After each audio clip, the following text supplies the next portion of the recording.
Hello, today we are doing the lesson 1.2, Centers of Data and Weighted Averages. So first we'll define our measures of central tendency. My favorite highlighter color, isn't it pretty? Mean is, and these are review, mean is the sum of the numbers in a set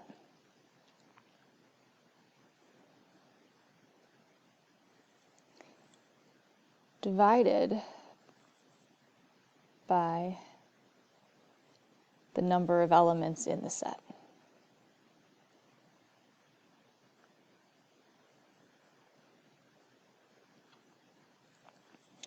Median is the middle number in a set.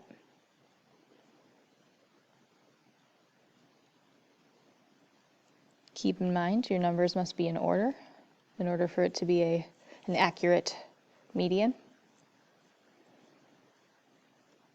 And the mode is the most common value in a set.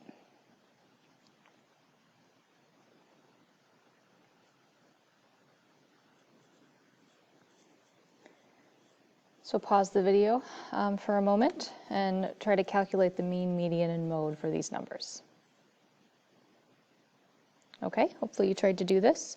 Your mean, if you add them all up, 1 plus 4 plus 3 plus 2 plus 6 plus 2 over 6, that's 18 over 6, which is 3.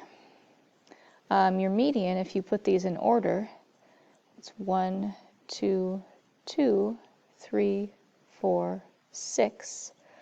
So right in the middle, between 2 and 3, is 2.5. If it's a more complicated set of numbers and you're not sure what's right in the middle, you could do the average of the two. So in this case, 2 plus 3 divided by 2, which is 5/2 or 2.5.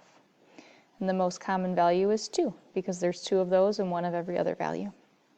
For this next one, if you add these all up, 2 plus 8 is 10, plus 4 is 14, plus 6 is 20, 22, 23, 28, divided by, there's 7 numbers total, which is 4.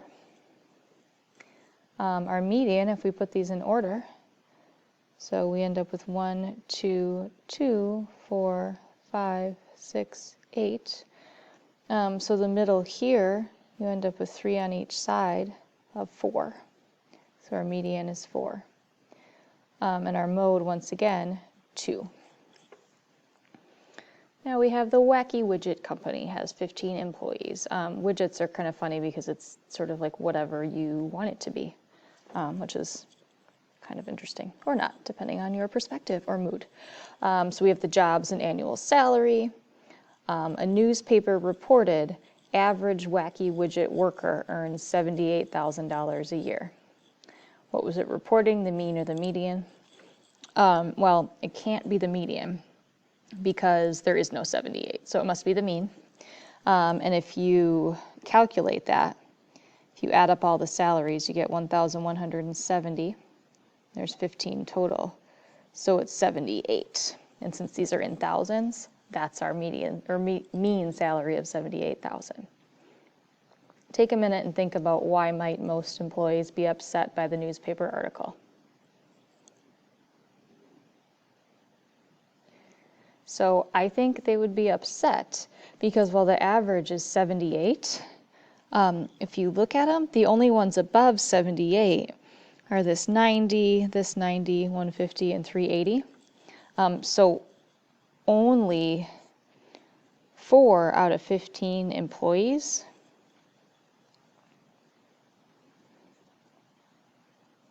earn over $78,000. So to say the average is sort of misleading because the CEO makes a heck of a lot more than that, and so do these people.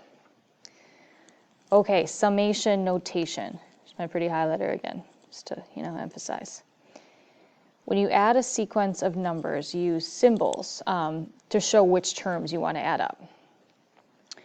So if we look back at this table again, the Wacky Widget employees and salaries, we can think of each of the numbers in the third column as a number in a set. So the first number is 380, second one's 35, etc., down to the 15th is 65. So if we want to add up all those numbers using a summation, we use this Greek letter sigma that looks kind of like an E, and we write a sub n. And that always looks weird, I think. It looks fancier than it is. A sub n is just all of the a's.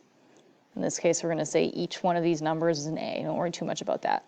On the bottom, you always put n equals whatever you start with. And since the first term is number 1, n equals 1.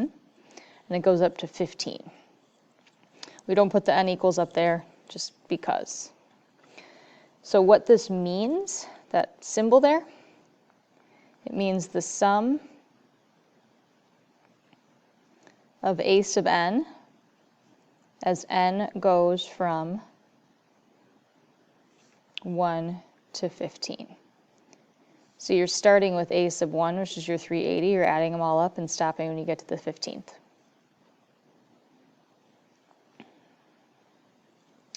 So a parking lot has 46 cars. P sub n is the number of people who rode the nth car parked in the lot. And we're looking at the total number of people who entered the parking lot. Pause the video for a second. Try to do A and B. If you can't, that's okay. Okay, so the way we would do this, with the 46 cars and P sub n is the number of people in the nth car. That just means that the first car, number of people would be P1 in the first car, P2 in the second, and it'll go all the way to P46. That'll be the number of people in the 46th car. So using summation notation, you do the letter that looks kind of like an E, starting with the first car, going all the way to the 46th, P sub n. And that just means add up all the P's from 1 to 46. The mean number of people per car, basically we would have our total. We already found that. And you want to divide that by the total number of cars, which is 46. That's one way you can write it. You could also write it as 1 over 46 times P sub n equals 1 to 46. That's sometimes a little bit cleaner, but they're both equally correct. Okay, now we have weighted averages. So the way this works is we're finding the mean. And we could add up individual 3's, but there looks to be a lot of them. So I don't want to, so let's shortcut it. 1, 2, 3, 4, 5, 6, 7, 8, 9, 10, 11, 12, 13, 14, 15, 16, 17, 18, 19, 20, 21. So there's 21 3's. So if we're just adding up all the numbers, we have 21 times 3, because there's 21 of them. Plus, let's see how many 4's. 1, 2, 3, 4, 5, 6, 7 4's. Plus a single 100. And the total number there are, well, there were 21 3's, so 21 plus 7 4's. 21 plus 7 is 28, plus the 100 divided by 29. So our mean is 6.59. So that's really a weighted average, meaning that we're taking the average essentially of the 3, the 4, and the 100, but there's a bunch of 3's and a few 4's and one 100. Now we'll find the median. So there are 29 total. So since 14 times 2 is 28, we can have 14 on each side. So 3, 6, 9, 12, 15, 16. Oops, I went too far. I don't know what I'm doing. Having too much fun counting, apparently. 1, 2, 3, 4, 5, 6, 7, 8, 9, 10, 11, 12, 13, 14. And then we have 14 on each side with our 3 in the middle. So our median is 3. The mode is definitely 3 because there's tons of those. 21 3's, only 7 4's, and one 100. Now we have a clothing store. Who doesn't love a clothing store? They opened a new one and they said the first 200 customers would randomly receive free gift cards valued at $5, $15, $50, or $100. So we have this internal memo apparently. There will be $500 gift cards, 10 $50 gift cards, 35 $15 gift cards, and the rest will be 5. So this is another way to do weighted averages, is to make a table versus listing off everything. We could have just said there were 21 threes. So $100 cards, 5 of them. $50, there were 10 of them. 15, there were 35, and the rest were 5. Well, this is 35 plus 10 is 45 plus 5 is 50, and we're talking about the first 200 customers. So 150 of them would get 5. So looking at this, you're probably going to get $5, which is better than nothing, right? So first now we'll calculate the total dollar value of the gift cards. So we have 5 $100 ones, so 5 times 100, plus 10 times 50, 10 of those, plus 35 times 15, plus 150 times 5, which adds up to $22.75. And for the weighted average,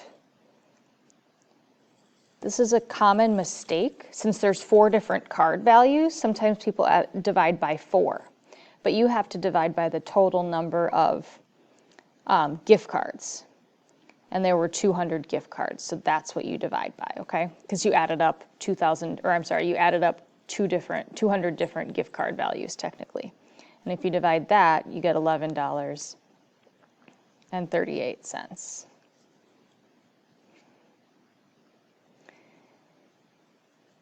The relative frequency is the ratio of the number of times a number or event occurs to the total number of numbers or events. It's a percentage of the total. It's important to know what relative frequency means. Okay, so here's a relative frequency table. It's very similar to the above table, but up here we were doing frequency, and now we're doing regular frequency, or like a percent of the total. So $100 was 5 out of the 200 total, which is 0.025, or 2.5%. The $50 ones were 10 out of 200, or 5%.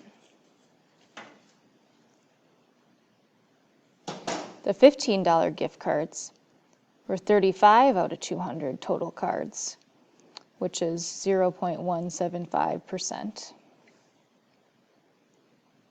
I'm sorry, 0.175, which is 17.5%. Sorry about that.